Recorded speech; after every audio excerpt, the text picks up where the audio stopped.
Hello, hello, je suis trop contente de te retrouver comme d'habitude pour cet épisode du jour.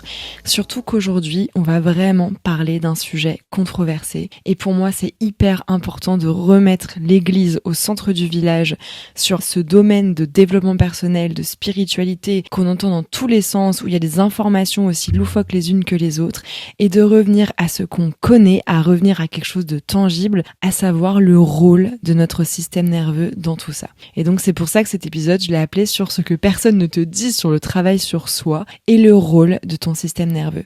Parce que peut-être que tu travailles sur toi depuis un moment.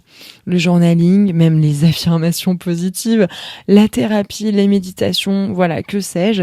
Et pourtant, tu sens bien que quelque chose résiste. Les mêmes schémas reviennent quand même. Les bonnes choses ne rentrent pas vraiment dans ta vie. Tu sens que tu as du mal à installer vraiment un état de calme dans ta vie. Et dans cet épisode, on va venir décortiquer tout cet aspect-là. Et je vais t'expliquer pourquoi ton système nerveux a un lien énorme là-dedans et pourquoi en fait finalement on essaye de complexifier tant de choses avec tous ces aspects maintenant New Age, comme je disais, spirituel et développement personnel à 2 francs 6 sous, alors que finalement tout se trouve, alors une nouvelle phrase cliché à l'intérieur de toi, mais surtout dans ton système nerveux. Et donc c'est parti pour l'épisode du jour. Je m'appelle Charlotte Denoisy, je suis thérapeute énergétique, transgénérationnelle et life coach certifiée. Dans ce podcast, je t'invite à explorer ce qui façonne notre réalité, nos pensées, nos émotions et ces mécanismes invisibles qui influencent notre manière de vivre. Bienvenue dans Inner Self, le podcast qui met des mots sur notre monde intérieur. Il y a vraiment quelque chose qu'on ne te dit pas sur le développement personnel, sur la spiritualité. Il y a vraiment quelque chose, qu'on te cache simplement pour te vendre encore des programmes, simplement pour te montrer que tu as un problème, que tu as quelque chose à régler. C'est que tout ce que tu fais pour aller mieux, quel que soit ce que tu fais, parce que ça peut être aussi bien aller marcher en nature, faire des massages, j'en sais rien, vraiment, ça peut tellement être plein de choses, mais tout ce que tu fais, même en passant par les pratiques spirituelles, toutes les pratiques que tu peux faire, même les thérapies vraiment courantes, comme la psychologie, etc., ça ne peut pas vraiment fonctionner sur toi, ça ne peut pas vraiment avoir un impact énorme, on va dire, sur toi, en tout cas l'impact que tu attends, si ton système nerveux est encore en mode survie. Tant que ton corps ne se sent pas en sécurité, rien ne pourra jamais s'intégrer. Et c'est pour ça en fait que notamment la thérapie classique marche si bien sur certaines personnes et tellement peu sur d'autres. C'est-à-dire que si tu as décidé consciemment ou inconsciemment que tu n'es pas en sécurité, que tu ne seras pas en sécurité, que quelqu'un doit venir te sauver, ton système nerveux n'intégrera pas la sécurité et donc tout ce que tu feras ne servira à rien. Si tu te responsabilises dans ta guérison et que tu prends conscience que tout part de toi, c'est là où la thérapie peut marcher. Et je parle de la thérapie, mais je parle aussi de toutes les autres pratiques que tu pourrais faire. Et c'est exactement ce dont j'avais envie de te parler aujourd'hui, de toute cette sécurité intérieure, parce que je l'ai vécu moi-même de manière très concrète les derniers mois, et parce que je le vois tous les jours dans mon travail avec les personnes que j'accompagne. Je vais t'expliquer dans cet épisode comment ça fonctionne, pourquoi ça se passe comme ça, et surtout ce qu'on peut faire pour changer tout ça, pas en 2 semaines, mais vraiment en profondeur, de manière durable, pour que tu puisses te responsabiliser par rapport à ton mieux-être. Alors c'est parti. Donc commençons par poser quelque chose de fondamental et pour ça il faut qu'on parle de ton système nerveux, comment il fonctionne et on ne peut pas continuer cet épisode si on ne parle pas de ça fondamentalement. Donc ton système nerveux il a une fonction primaire, te protéger. C'est aussi simple que ça, c'est aussi bête que ça. Et pour ça il a développé au cours de l'évolution 3 réponses automatiques face au danger. Le combat, la fuite et la sidération. Le fight, flight or freeze. C'est le docteur Stephen Porges qui a développé la théorie du coup polyvagale et ce qu'il montre, c'est que notre système nerveux scanne en permanence l'environnement pour détecter s'il est en sécurité ou en danger. Et ça, il le fait sans que notre cerveau conscient ait son mot à dire. Et c'est là où ça commence à toucher quelque chose d'intéressant déjà, c'est que du coup, ça veut dire que notre cerveau, il analyse soit la sécurité, soit le danger, mais comme tu peux le voir, ça manque peut-être un petit peu de nuance parce qu'on est carrément sur 2 choses totalement opposées, donc la sécurité et le danger. Et c'est ça aussi qui est important de noter pour la suite. Quand ton système nerveux, il est en mode survie, et ça c'est vraiment important, je pense que ce sera le truc le plus important du podcast, il ne peut pas recevoir, il ne peut pas intégrer, il ne peut pas changer, parce que son seul objectif à ce moment-là, c'est de te maintenir en vie. Le reste, tout ce que tu fais, les affirmations positives, le journaling, n'importe quoi, mais même je te dis la thérapie, n'importe quoi, tout ce que tu fais, ça passe vraiment comme de l'eau à travers une passoire. Faut te dire qu'à ce moment-là, ton système nerveux, c'est comme si tu étais en train d'être coursé par un ours. Tu crois vraiment que tu vas te demander quel est le sens de la vie ou comment est-ce que tu vas faire pour résoudre cette blessure que tu avais quand tu avais 5 ans? Quand tu es en train de te faire courser par un ours, je ne pense pas. Voilà, tu es juste en train de fuir, de courir le plus vite possible. Et là, ton système nerveux, du coup, il est juste en train de t'envoyer le plus d'énergie possible pour que soit tu fight, donc la lutte, soit tu flight, tu fuis, soit tu freeze, donc la sidération. Et donc avec cet exemple de l'ours, parce que tu me diras, normalement de nos jours, on n'est pas censé se faire courser par un ours, mais notre système nerveux, vu qu'il est en perpétuelle adaptation par rapport à son environnement et en vigilance par rapport à son environnement, le problème c'est que lui, il ne va pas faire la différence entre un danger illusoire et un danger réel. Donc entre un danger perçu, comme par exemple on va avoir peur de ne pas finir quelque chose à temps, et un danger vraiment réel, vital. Il ne fait absolument aucune différence. Et c'est exactement pareil pour une menace présente ou une menace passée. Parce que dès l'instant où tu vas penser à un événement passé, tu vas générer les émotions et donc les hormones que tu avais ressenties à ce moment-là. Et donc ton système nerveux, il ne fera aucune différence entre cet événement passé et ton présent. Et c'est là justement où on rentre dans le piège, où on commence à reproduire les mêmes schémas. Ça veut dire en fait que en réalité, si ton système nerveux il a appris à un moment de ta vie que la sécurité pouvait disparaître du jour au lendemain, il va continuer à fonctionner comme si ce danger était encore là. Tant que tu n'as pas intégré la sécurité dans ton corps, tant que tu n'as pas intégré ta sécurité même émotionnelle comme quoi cet événement est passé et que tu n'as pas enlevé en fait cette épée de Damoclès qui est au-dessus de ta tête en mode ça pourrait revenir, comment je vais faire pour que ça passe, etc. Ton système nerveux croit que c'est encore une menace permanente. Et donc il va continuer à fonctionner comme si ce danger était encore là, même si ta vie a complètement changé depuis et même si tout va bien. Et c'est exactement pour ça que tu peux faire des années de travail sur toi et avoir l'impression que quelque chose résiste encore, que les mêmes schémas reviennent, que les bonnes nouvelles ne soulagent pas vraiment, comme si tu t'attendais encore au pire, que même quand on a construit quelque chose de solide, on attend, en fait on a peur que ça s'effondre. Ce n'est pas un manque de volonté, ce n'est pas un manque de conscience, c'est ton système nerveux qui fait son travail de vigilance, mais avec des informations qui sont en réalité périmées. Et ça se voit dans plein de domaines. Tu ne peux pas vraiment recevoir l'argent si une partie de toi a peur que l'argent disparaisse. Tu ne peux pas vraiment recevoir une relation stable si tu attends ou tu as peur qu'elle s'arrête. Tu ne peux pas vraiment recevoir le succès si tu anticipes déjà l'effondrement. Et ce n'est pas parce que tu ne mérites pas toutes ces choses, mais parce que ton corps ne se sent pas en sécurité pour les accueillir. Parce qu'il part du fait que si tu les as dans ta vie, elles peuvent disparaître. Et donc, il ne va pas te laisser les accueillir. Donc, en réalité, tu ne peux pas penser plus fort que ce que ton corps ressent. Tant que le corps se sent en danger, aucune pensée positive ne peut vraiment s'infuser. Tant que le corps se sent en danger, je le répète, aucune pensée positive ne peut s'infuser. Et donc avant de continuer, j'ai envie qu'on s'arrête sur toi, sur ta vie, parce que tu sais que j'aime bien poser des questions, c'est d'ailleurs pour ça que j'ai lancé mon app d'introspection. J'aime bien qu'on se pose des questions et donc j'avais envie là de voir avec toi si déjà tu sentais qu'il y avait des choses sur lesquelles tu sentais que ça résonnait, parce qu'en identifiant les domaines touchés, et ils peuvent être globaux, j'ai envie de te dire, ça te permettra déjà d'avoir la conscience, et la conscience, ça change quasiment tout. De toute façon, je te remettrai toutes les questions dans les notes de l'épisode, mais prends vraiment le temps de te poser ces questions-là et prends vraiment le temps de ressentir même les questions à l'intérieur de toi. Donc la première question que tu pourrais te poser, ce serait dans quel domaine de ta vie tu peux sentir que ça bloque actuellement? Est-ce que tu pourrais identifier le schéma précis? Comment ça commence? Quelles sont tes pensées à ce moment-là? Et les ressentis physiques associés. C'est-à-dire par exemple, quand je stresse par rapport à l'avenir, je sens que j'ai moins d'espace dans ma poitrine, par exemple. La deuxième question, ça pourrait être, est-ce que tu peux identifier un moment où la sécurité a disparu dans ce domaine du jour au lendemain. Par exemple, si c'est le domaine sentimental et que tu fuis par exemple dès qu'une relation commence à s'installer, est-ce que dans ton roman familial, donc dans ce qui s'est passé dans ta famille ou dans ton histoire personnelle, tu t'es déjà senti trahi à un moment où tu ne l'avais pas du tout vu venir? Parce que tu te doutes bien que si tu as donné ta confiance et donc que ton système nerveux se sentait en sécurité à ce moment-là et qu'il a été trahi, ton corps pourrait garder cette mémoire-là et justement faire en sorte que dès l'instant une relation stable et donc dans laquelle tu pourrais éventuellement ressentir de la sécurité s'installe, ce soit la panique et qu'il faille que tu partes absolument. Alors là, je te donne l'exemple sentimental, mais c'est un petit peu pareil pour tout. S'il y a des problèmes financiers, par exemple, est-ce qu'il y a des moments où il y a eu la menace de tout perdre, dans ton roman familial, dans ton histoire personnelle?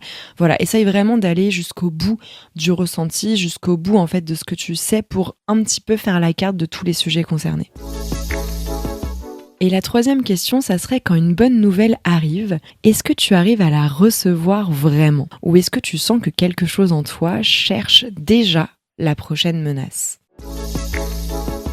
Donc voilà, prends le temps de noter tout ce qui remonte parce que l'identification et donc la conscience, c'est toujours la première étape. Et c'est d'ailleurs pour ça, tu vois, que dans mon application Innate, les questions de journaling, elles sont là exactement pour ce type de travail intérieur. Observer ses patterns, nommer ce qui se passe sans jugement. Et si tu veux la tester, tu as 7 jours offerts sur l'intégralité de l'application et je te mets le lien de téléchargement dans les notes de l'épisode. Alors on arrive au moment de mon expérience personnelle parce que je vais maintenant partager avec toi ce qui m'a amené à cet épisode-là. C'est quelque chose de très récent, très concret et qui m'a donné une prise de conscience mais de fou dans mon quotidien. Genre littéralement, je pense ça fait facile 8 ans que je travaille sur moi et là j'ai évolué en 3 mois, mais tellement plus que limite en 10 ans de thérapie et de questionnement, etc. Ce qui veut pas dire que les 10 ans que j'ai passés n'ont servi à rien, très très très très loin de là, mais c'est comme si tout devait me mener à ce moment-là que je suis en train de vivre. Donc ça a commencé parce que je me suis bloqué le dos. Tu me diras, bon, ça peut être un truc classique, mais moi normalement, je me bloque jamais le dos. C'est-à-dire, je me suis jamais bloqué le dos, j'ai pas de problème de dos, j'ai jamais mal au dos. D'ailleurs, je me fais ajuster en chiropraxie depuis facile plus de 10 ans. Donc en fait, j'ai pas de problème, j'ai pas de pathologie au niveau du dos. Et donc quand ça m'arrive, c'est qu'il y a vraiment une énorme prise de conscience à avoir. Ce n'est pas quelque chose que j'ai laissé traîner, mais c'est vraiment mon corps qui me dit « Tu as un message, s'il te plaît, ouvre-moi et comprends-moi parce que là, il faut que ça s'arrête. » Et donc, quand je me suis bloqué le dos, bon, autant vous dire que j'ai tout de suite su pourquoi je m'étais bloqué le dos. Mon système nerveux avait somatisé, anticipé un événement qui, une fois dans ma vie, s'était mal passé. Et là, vu que j'allais reproduire le même événement, par anticipation, mon corps a dit « Oula, ça s'est déjà très très mal passé une fois, parce que du coup, il y a eu une insécurité qui a été créée. Il ne faut pas que ça se passe mal. Donc, en fait, tu n'iras pas. » Et donc, il m'a bloqué le dos. Et donc, cet événement-là, il m'a amené à me poser une question que j'aurais pas pu me poser avant, vu qu'encore une fois, je me bloque jamais le dos. C'était comment ça se fait que l'anticipation de cet événement-là, qui n'est objectivement pas du tout grave et qui en plus s'est super bien passé, vienne toucher directement mon dos. Et donc la zone aussi spécifique dans mon dos qui était littéralement le bas du dos. Et donc j'ai commencé à creuser. Et en énergétique, et c'est d'ailleurs l'une des choses sur lesquelles je vous accompagne, je sais que le bas du dos, donc vraiment la jonction entre les lombaires et le sacrum, c'est vraiment la sécurité. C'est la zone de la sécurité, mais totale. Financière, émotionnelle, intellectuelle, physique, c'est vraiment la totale de la sécurité. Et ce que j'ai réalisé, c'est que si je m'étais bloqué le dos, c'est qu'il y avait une tension qui devait y avoir, pas énorme parce que je m'en rendais pas dans le quotidien, mais une tension un petit peu comme une forme de plaie qui venait suinter de temps en temps parce que je passe pas de rien à je me bloque le dos, surtout quand je suis suivie du coup dans le domaine, donc à savoir que je me fais ajuster en chiropraxie, donc au niveau de la colonne vertébrale et de mon système nerveux, et que du coup s'il y avait quelque chose qui allait pas, on l'aurait déjà vu depuis très très longtemps. Et donc logiquement je me suis dit pour que cette zone-là, donc qui représente vraiment aussi la zone du bassin, du pouvoir intérieur et en fait de la sécurité intérieure finalement, se bloque, pour quelque chose d'aussi anodin, parce que c'était pas un événement de fou, c'est que cette tension était déjà là depuis un moment. Et donc j'ai commencé à écrire dans mon journal. Et voilà ce que j'ai identifié. J'ai créé tout mon business à partir de 2019, l'année de ma renaissance, celle où j'ai tout perdu. Et dans ce moment-là, il n'y avait même pas le choix. Mon business devait marcher parce que je devais garder mon appartement, parce que je devais être en vie, me tenir en vie, parce que pour la petite histoire, j'ai failli mourir d'une hémorragie. Donc en fait, finalement, et je le vois vraiment comme ça maintenant avec le recul, j'avais l'impression un peu d'être Monte Cristo qui venait de s'échapper de sa prison. Et il fallait absolument que je trouve une solution, mais en même temps que je me mette pas en danger parce que je sortais d'un truc déjà hyper dangereux. Et en fait, du coup, c'est dans cette crise, c'est dans ce moment totalement existentiel où j'ai tout perdu, où j'ai failli mourir, donc il y a aussi perdre la vie, enfin c'est vraiment la totale perte, on va dire, que cette crise, elle m'a donné les meilleures idées, mes plus belles décisions. Et c'est là où je me suis dit, donc quelque part, mon système nerveux, il a intégré ça, que la crise peut donner quelque chose de magnifique et qui est capable de réagir vite et fort. Parce que mon business, mais autant vous dire que c'était Speedy Gonzales. Enfin, en 3 semaines, tout était réglé. Et je veux dire, c'était un truc où je me sentais tellement vivante que je savais en fait que j'étais au bon endroit. Et spoiler alert, je suis au bon endroit parce que ça fait 7 ans et je suis toujours au même endroit et je kiffe toujours autant et c'est toujours ma passion. Et donc, en fait, finalement, tout a été créé d'un espace de crise et une crise intense. Et d'un autre côté, à travers tout ce que j'ai traversé, donc notamment en 2019, mais pas que, j'ai aussi appris en profondeur que malgré la sécurité que je m'étais créée, tout pouvait s'effondrer du jour au lendemain. Parce que avant d'avoir conscience que j'étais en prison, pour reprendre du coup la comparaison avec Monte Cristo, j'avais l'impression que la prison dans laquelle j'étais était très très sécure.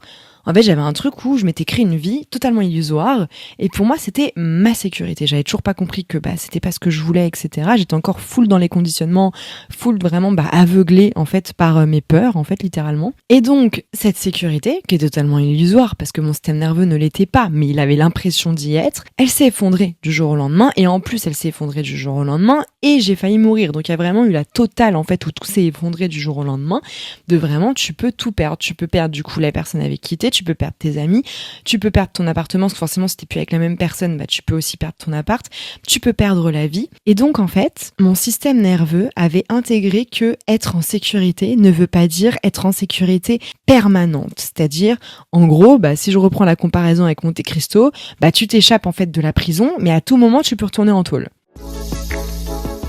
Et donc en fait, je me suis dit, mon système nerveux, il avait pas peur de la crise, il était même assez à l'aise avec la crise.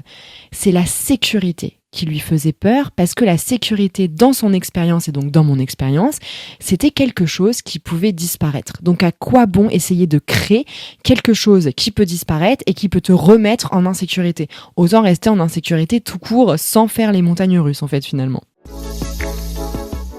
Et ce qui est dingue avec ça, c'est que j'ai quelque chose de mesurable pour venir tester tout ça, c'est que j'ai une bague connectée, donc une Oura Ring, et cette bague, elle me l'a confirmé, parce que j'ai 1h30 par jour de stress en moyenne, en sachant que dans les stress moyens, il y a quand même celui du réveil, il y a celui de la digestion, donc 1h30, c'est pas un truc de fou, parce que c'est pas du stress intense en mode cortisol plus, simplement une petite montée de cortisol qui est classique, comme je te dis, au réveil, quand tu digères, etc. En sachant aussi que je bois du café, donc je dois avoir des petites montées de cortisol aussi à ce moment-là. Et à chaque fois, ma bague me dit que, en fait, mon stress, il est anodin parce que j'ai une résilience de malade mentale. À chaque fois, il y a marqué résilience exceptionnelle, ce qui veut dire que je récupère vite, mais que je suis quand même dans une forme de vigilance. Donc finalement, mon système nerveux, il a appris que la sécurité pouvait disparaître du jour au lendemain. Il y a donc une forme de vigilance permanente comme pour éviter une nouvelle catastrophe et il confond incertitude et danger, prudence et hypervigilance et sécurité et certitude. Et donc finalement c'est là que c'est intéressant parce que je me suis dit mon système nerveux il cherche pas à me protéger du manque, il cherche à me protéger de l'effondrement que j'ai connu. Et c'est ça toute la différence. Je cherche pas en fait à régler du manque, je cherche à me protéger de l'effondrement. Et donc être en sécurité, c'est déjà un danger parce que possiblement je pourrais tout perdre de nouveau. Et en fait ça se voit dans mon business parce que quand je double mon chiffre d'affaires, c'est jamais assez. Si je le triple, c'est jamais assez parce que je sais que tout peut s'effondrer parce que tout pourrait s'arrêter du jour au lendemain. Et donc en fait au niveau de mon système nerveux, c'est jamais assez. Et pas parce que je suis insatiable, mais parce que rien ne prouve à mon système nerveux que cette fois, la sécurité va durer. Et donc finalement, c'est comme si j'avais peur de la sécurité elle-même. Et c'est là où ça devient vraiment intéressant par rapport au travail sur soi, parce que moi je travaille énormément sur moi. Comme je vous disais, je me fais ajuster en chiro depuis plus de 10 ans. Je fais de l'énergétique, mais aussi, je veux dire, sur moi en tant que cliente d'énergétique. Je me pose énormément de questions, d'introspection, du journaling. Je suis consciente de mes schémas. Et pourtant, mon système nerveux, il continue d'anticiper l'effondrement, parce que le travail sur soi, aussi profond soit-il, ne peut pas, en fait, bypasser un système nerveux qui n'a pas encore appris que le danger est passé. Et ce sont là, en fait, les deux niveaux différents. Et tant qu'on ne travaille pas sur la régulation du système nerveux, l'un ne peut pas vraiment nourrir l'autre. Donc là, tout ce que je vous partage, c'était un petit peu mes récits d'il y a à peu près 3 mois. Et donc depuis 3 mois, là je suis vraiment en mode, je me suis mis en mode intensif, mais intensif de régulation de mon système nerveux. C'est-à-dire que je mets tout en place pour que mon système nerveux se sente de nouveau en sécurité. Et en fait, je me suis rendu compte que cette résilience que j'avais eue suite à 2019 et en créant tout en fait du chaos, finalement j'avais besoin aussi de l'intégrer, de prendre le temps de la célébrer comme une victoire pour que mon système nerveux puisse enfin intégrer que le danger est passé. Surtout qu'aujourd'hui, je suis dans des relations extrêmement saines. J'ai jamais été autant en bonne santé. Même mes analyses sanguines, je veux dire, j'ai toujours été en manque de fer. Depuis 2019, je suis plus du tout en manque de fer. Donc il y a des choses en fait finalement où je sais que mon corps va bien, je sais que mon corps va mieux, je me sens bien, je me sens même extrêmement bien, mais il y a ce truc de sécurité intérieure du système nerveux. Et ce qui est fou, c'est que depuis que je travaille sur mon système nerveux, à réguler mon système nerveux, eh ben, il y a eu plein de changements que je n'aurais jamais anticipés. C'est-à-dire qu'il y a une forme d'insouciance qui est revenue, il y a une forme de joie qui est revenue. J'ai totalement dégonflé au niveau du corps. Alors, je sais pas si c'est du poids que j'ai perdu parce que je me pèse pas, donc je n'en sais rien. Mais j'ai vraiment les membres qui sont plus dessinés, c'est-à-dire que je vois mes os à des endroits où je les voyais pas, genre mes genoux, je voyais pas énormément l'ossature de mon genou. Maintenant, je vois totalement l'ossature de mon genou. Il y a vraiment un côté où je sens que j'ai dégonflé, comme si toute l'eau en fait que mon corps gardait pour me protéger, il avait enfin compris qu'il n'avait plus besoin de cette protection. À cela s'est rajouté du coup que je me suis remis à écrire, je me suis remis à faire des vision boards, des choses que je ne faisais plus du tout, et je me suis remis aussi à savourer les moments où il ne se passe rien. C'est-à-dire que si je pouvais vraiment résumer la prise de conscience de ces derniers mois, c'est que ce n'est pas parce que ce n'est pas une journée exceptionnelle ni catastrophique que c'est une journée pourrie. Et moi, j'avais vraiment ce truc au niveau de mon système nerveux, mais profondément intégré, que si ce n'était pas une journée exceptionnelle ou catastrophique, en fait ma journée n'avait servi à rien. C'est très bizarre à dire comme ça, hein, mais c'était vraiment ça.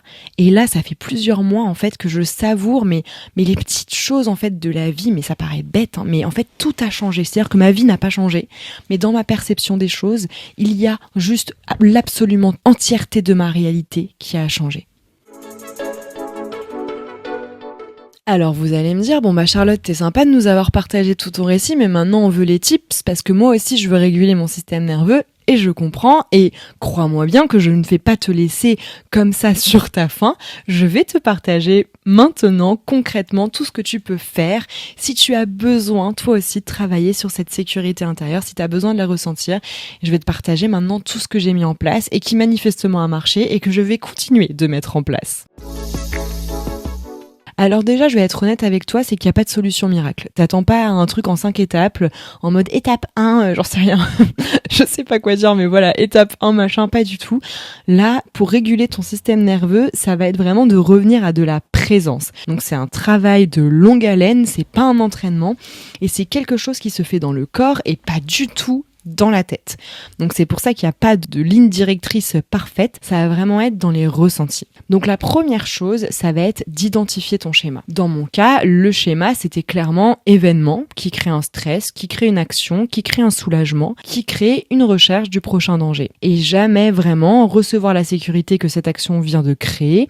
Et le nouveau schéma vers lequel je travaille du coup actuellement, ça serait événement, qui est respirer, revenir dans le présent, je mène une action, je reçois la sécurité de cette action et le retour au calme. Ça paraît simple, mais dans les faits, le passage de l'un à l'autre demande de vraiment sentir dans le corps que la menace est passée.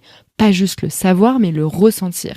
Et ça peut passer par des ancrages sensoriels. C'est-à-dire que dans ton quotidien, quand tu sens que ton mental est en boucle, qu'il y a tout ce système d'auto-rumination qui se met en place, ça pourrait être de revenir à tes sens. Ça peut être simplement de sentir vraiment l'ancrage sensoriel. Ça va être de sentir les vêtements sur ta peau, les bijoux que tu portes, le poids justement de toutes ces choses-là, tes cheveux peut-être qui te caressent la nuque. Vraiment de revenir à un ancrage sensoriel.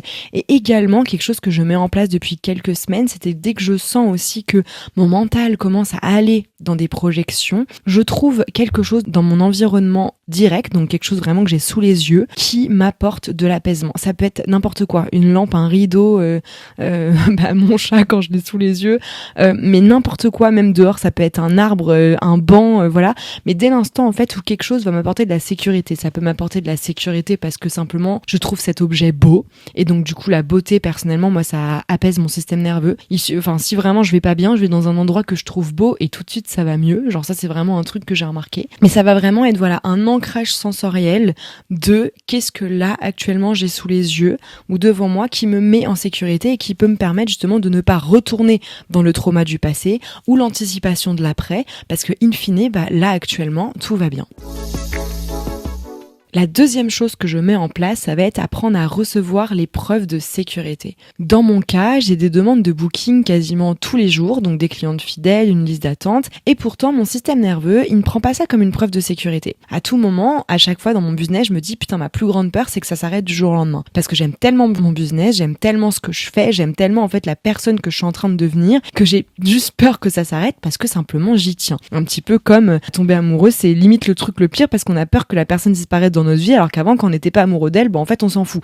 C'est un petit peu pareil. Donc on peut avoir cette peur en fait de tomber amoureuse, on peut avoir cette peur d'être heureuse, on peut avoir cette peur en fait finalement que notre bonheur vienne nous échapper. Et donc là, mon travail personnel des derniers mois, ça a vraiment été de m'arrêter sur toutes ces preuves, de les laisser entrer. C'est-à-dire au lieu en fait de me dire à chaque fois que j'ai un booking, oh là là, faut que ça continue, de dire ouais putain mais trop bien, j'ai un booking, mais trop bien, j'ai trop hâte d'accompagner cette personne, trop hâte de la rencontrer. Enfin, il va vraiment y avoir un truc de en fait voilà, il y a quelqu'un qui juste me fait confiance, a pris un booking avec moi, j'ai hâte de rencontrer cette personne, j'ai hâte qu'on commence le travail ensemble, et voilà, juste de savourer ça, j'ai pas besoin de penser à l'après en fait finalement. Et donc en fait finalement c'est comme si je devais me dire que, et c'est important en fait pour toutes les personnes qui ont un petit peu un besoin de contrôle sur leur vie, c'est qu'on n'a pas besoin de savoir ce qui va se passer tout à l'heure ou demain pour être en sécurité. On est déjà en sécurité. Et donc j'ai pas besoin de savoir que tout ira bien demain pour avoir le droit de me sentir en sécurité aujourd'hui. Et ça a été l'un des plus gros travaux que j'ai fait ces derniers mois. La troisième chose que je mets en place, et donc je vous l'avais dit avec l'aspect vraiment de mon système nerveux qui cherchait soit la journée catastrophe, soit la journée exceptionnelle, ça va être de ne pas chercher la grande sensation de sécurité. C'est-à-dire chercher juste 10 secondes de sécurité et franchement, en fait ça suffit. Parce qu'il faut savoir que le système nerveux, il ne se rééduque pas d'un coup, loin de là. Il se rééduque avec la répétition. Mais quand je vous dis la répétition, c'est une grosse répétition. Genre, on est vraiment à la limite d'apprendre nos tables de multiplication de nouveau. On est vraiment sur un truc où il faut que ça rentre, et en fait, plus n'est jamais assez, on va dire, au niveau vraiment de l'intégration du système nerveux. Donc, il se rééduque par accumulation de petites expériences de sécurité. Et donc, ce que j'ai mis en place, c'est simplement 10 secondes où je remarque que je suis là, que rien ne s'effondre, que mon corps peut se détendre. Et puis 10 secondes de plus de main. C'est pas spectaculaire, mais ça change tout. Par exemple, rentrer et voir mon chat qui m'attend, qui me fait un gros miaou de bienvenue. Rentrer, voir le sourire de mon amoureux qui me met directement en sécurité à la maison. Rentrer et, je sais pas, voir par exemple mon livre sur ma table et me dire tiens, je peux prendre 5 minutes pour lire et me faire plaisir. Voilà, ça peut être quand je rentre à la maison, mais j'ai mis ça en place absolument pour tout. Et donc finalement, ces petites répétitions qui peuvent paraître totalement anodines, par effet d'accumulation et de micro-expérience, elles apprennent à mon système nerveux qu'il est en sécurité et que cette sécurité peut devenir en fait la vie normale. Et la dernière chose, alors là, c'est un petit peu la plus obvious, mais celle qui peut arriver aussi à la fin, parce que je pense que pour faire un travail sur soi, faut quand même être prête à faire un travail sur soi et donc se responsabiliser. Je pense vraiment que on ne peut pas avancer si on ne se fait pas accompagner, non pas que on n'est pas assez fort pour le faire tout seul, mais c'est juste qu'on est des êtres de lien. On a besoin d'être en lien, on est des êtres de communauté et donc on a besoin de se sentir soutenu, on a besoin de se sentir en fait accompagné. Et donc mon plus gros tip, ça pourrait être de se faire accompagner simplement. Parce que ce travail-là, il est difficile à faire seul, non pas parce qu'on n'est pas capable, mais parce qu'on ne peut pas se réguler soi-même de la même façon qu'on peut l'être avec quelqu'un. C'est exactement en fait ce qu'on fait aussi ensemble en session d'énergétique. Il y a plein de fois, il y a des personnes qui me disent mais waouh, mais en fait je le savais, mais en fait j'arrivais pas à mettre des mots dessus. Et là le fait en fait que tu me le dises, c'est hyper apaisant parce que je me sens moins seule. Et évidemment parce qu'en fait tu as besoin de te sentir moins seule, tu as besoin de te sentir comprise. Ça veut pas dire que je serai toujours dans ton sens parce que je suis là aussi dans les sessions d'énergétique à te dire justement quand là c'est pas le bon biais, faire en sorte d'avancer et que je suis pas là en fait pour te donner raison, mais ça va être vraiment de se sentir accompagné et challengé, mais dans le bon sens, dans le sens de se dire oui en fait je peux être soutenue par quelqu'un pour continuer à faire ce travail là sur moi. Et moi, personnellement, du coup, je le travaille en ce moment en somatic experiencing, donc une approche qui travaille vraiment par le corps, par le ressenti pour traverser ça de l'intérieur. C'est quelque chose que je faisais inconsciemment, on va dire, pendant les sessions d'énergétique quand je vous accompagne en introspection, donc vraiment en introduction de la session, mais je m'en rendais pas compte et j'ai découvert du coup qu'il y avait une pratique à part, donc évidemment pas française, c'est pour ça que j'ai galéré à la trouver. Merci d'ailleurs l'IA là-dessus, parce que au même titre que certaines d'entre vous me trouvent grâce à l'intelligence artificielle, j'arrive à découvrir des techniques grâce à l'intelligence artificielle et ça, pour ça, franchement, c'est juste une mine d'or. Et donc, cette pratique, elle vise vraiment à réintégrer l'information dans le corps et à venir travailler sur vraiment ce phénomène de pendulation, donc entre les stress et les ressources. Donc, c'est une thérapie que je suis en train de faire personnellement pour moi et aussi à laquelle je suis en train de me former, donc commencer à la distiller aussi dans mes pratiques parce que je trouve vraiment que réintégrer la sensation dans le corps et réintégrer la sécurité dans le corps et à quel point en fait le présent est une source et une ressource de sécurité, c'est tellement important et c'est exactement ce qui me manquait personnellement pour pouvoir justement lâcher tous les traumas et intégrer à quel point, oui, j'ai construit ma vie sur de la crise, mais à quel point maintenant elle est sécuritaire et que mon système nerveux peut intégrer pleinement cette information. Et j'ai envie de vous dire, c'est un petit peu le CQFD final, c'est vraiment que en travaillant sur ça, même physiquement, mon corps a dégonflé. Donc ça veut dire que mon corps n'avait plus besoin de se protéger. Et c'est fou, parce que comme je vous disais, je suis pas en surpoids de base, donc j'avais pas du poids à perdre, mais je pense que j'avais c'est de la rétention d'eau, franchement j'en ai aucune idée, parce que même quand je faisais des drainages, ça partait pas. Mais il y a vraiment eu ce truc où mon corps a totalement dégonflé et je me sens tellement beaucoup plus en sécurité dans mon corps maintenant et je pense que c'est le truc le plus flagrant parce que le reste, j'ai envie de vous dire, j'arrivais quand même à écrire de temps en temps, etc. Mais là, mon corps, c'est vraiment le truc où je me dis waouh, en fait là, ça s'est vraiment régulé totalement. Et maintenant, c'est de ma responsabilité que ça continue. Et d'ailleurs, si tu veux commencer ce travail d'observation de tes patterns de manière toute douce sans directement te faire accompagner en one-to-one, parce qu'on le sait tous à quel point ça peut être inconfortable de débuter une thérapie, dans mon application Innate, il y a 12 portails d'introspection pour vraiment venir te poser justement ces questions-là, identifier tes patterns, te guider. Il y a énormément de questions aussi qui sont liées au ressenti au niveau du corps et ça peut être une très bonne porte d'entrée si tu as envie d'y aller vraiment piano-piano. Alors on arrive vers la fin de cet épisode et vraiment avant de te laisser, j'avais envie de te dire quelque chose, c'est que si tu travailles sur toi depuis un moment, que tu as l'impression que quelque chose résiste, que quelque chose ne change pas vraiment en profondeur, peut-être que ce n'est pas un problème de travail sur soi, de conscience, même de thérapeute, mais simplement peut-être que ton système nerveux n'a pas encore appris que le danger est passé et que tant qu'il ne le sait pas, rien ne peut vraiment rentrer. Et c'est pour ça qu'on dit qu'on doit être en sécurité pour recevoir. Et encore une fois, quand on parle de réception, je parle de toutes les réceptions. C'est-à-dire, évidemment, on pense tous à l'abondance financière, mais ça touche même tout ce qui va être l'abondance des relations, l'abondance de la vie, la réception, en fait, de la vie en soi. Et c'est d'ailleurs pour ça, typiquement, qu'en transgénérationnel, on sait que l'énergie de l'amour, de la nourriture et de l'argent, c'est exactement la même énergie. Et c'est pour ça que quand on a un problème de réception par rapport à l'un d'eux, tous les autres sujets sont touchés. Typiquement, si t'as peur de recevoir de l'argent, t'auras peur de recevoir une relation saine dans ta vie. Tu peux être dans l'auto-sabotage. Au niveau de la nourriture, ça peut être aussi soit je mange beaucoup trop, soit je me prive. En relation, du coup, soit je donne tout beaucoup trop, soit en fait je me ferme. Et en argent, ça va être soit je dépense tout, soit je garde tout. Voilà, il y a vraiment cet aspect-là et ça part vraiment de la sécurité intérieure et donc de la régulation et donc dans le cas d'une problématique, de la dérégulation de ton système nerveux. Et en fait, c'est pas une faiblesse, c'est une adaptation. Nous sommes des êtres d'adaptation. Ton système nerveux, il fait exactement ce pourquoi il est conçu, c'est-à-dire te protéger. Et maintenant, doucement, tu peux lui apprendre quelque chose de nouveau. La sécurité peut durer. Ton corps peut l'apprendre, et pas en le convainquant, mais en lui donnant les preuves, seulement 10 secondes à la fois. Donc ça peut être, comme je vous le disais, avec mon exercice des 10 choses qui te mettent en sécurité, et donc ça prend 10 secondes. Donc ce n'est pas toi qui bloque, c'est ton système nerveux qui attend une preuve que le danger est passé. Et je pense qu'on peut terminer cet épisode sur cette phrase-là et passer aux tips de la semaine. Alors comme d'habitude, la citation qui m'a arrêtée par rapport à cet épisode, c'est celle de Gabor Maté qui dit que le trauma n'est pas ce qui vous est arrivé, c'est ce qui se passe à l'intérieur de vous en réponse à ce qui vous est arrivé.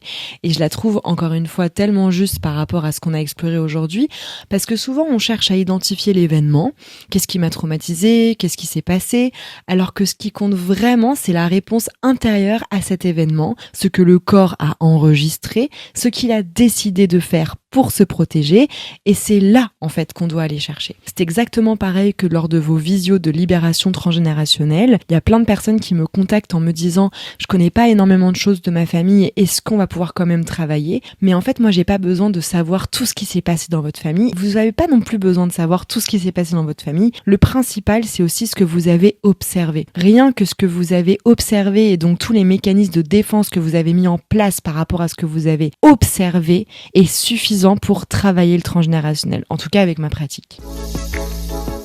Et avant de passer à la lecture, j'avais envie un peu de faire une réaction par rapport à une news que j'ai vue et qui me fait penser un petit peu au sujet du coup de la sécurité, alors une autre forme de sécurité, mais je ne sais pas si vous connaissez Brian Johnson qui est un milliardaire qui dépense plusieurs milliers d'euros pour être en gros le premier homme à être un petit peu immortel.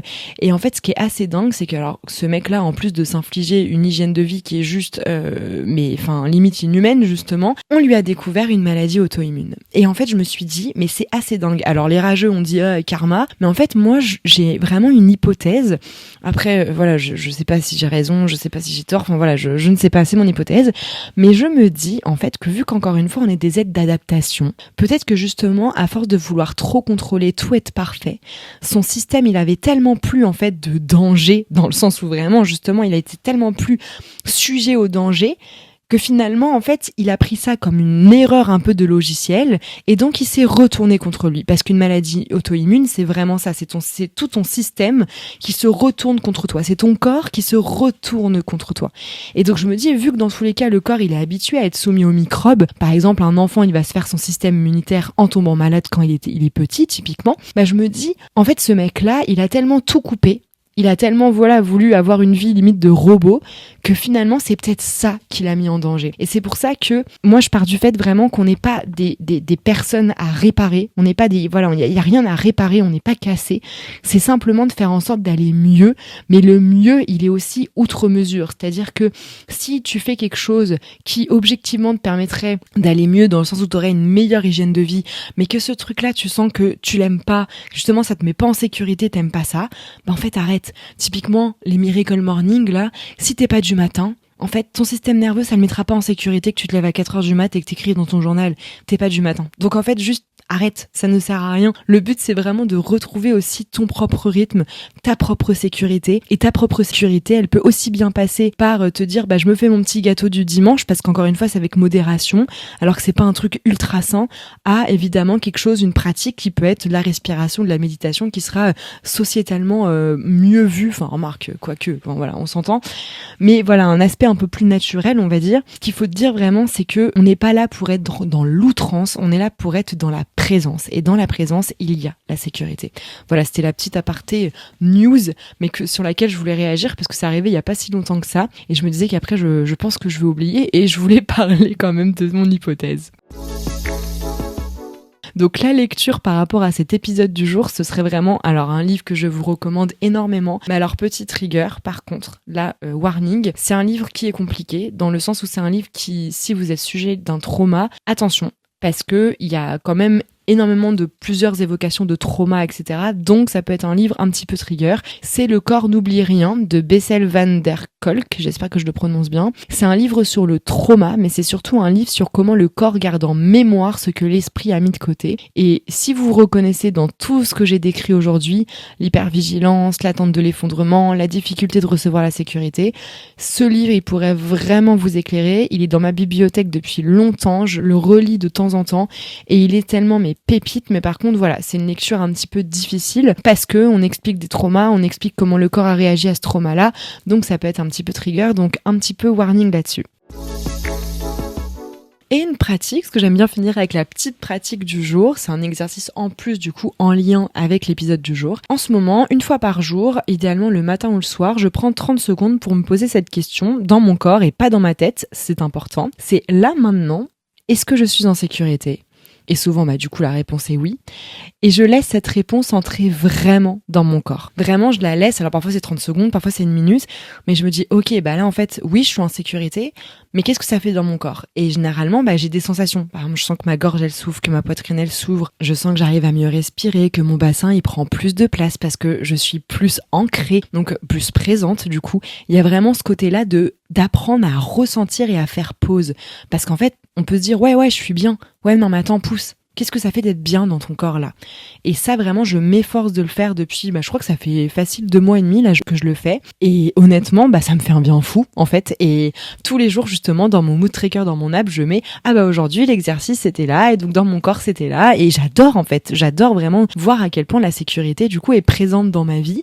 Et je sais pas si ça nourrit ma sécurité directement, mais en tout cas c'est un petit peu une promesse que je me suis faite avec moi-même dans tous les cas, prends le temps de conscientiser, même si, en plus tout ce que tu fais sur le corps, prends le temps de conscientiser chaque jour ce qui se passe en toi pour te permettre de sentir en fait que tu avances et que tu es sur le bon chemin.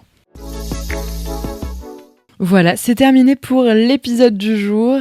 Si ce que j'ai partagé aujourd'hui t'a touché, inspiré, n'hésite pas à le partager avec quelqu'un d'autre qui en aurait peut-être besoin. En attendant le prochain épisode, prends bien soin de toi, écoute ton intuition et écoute ton inner self.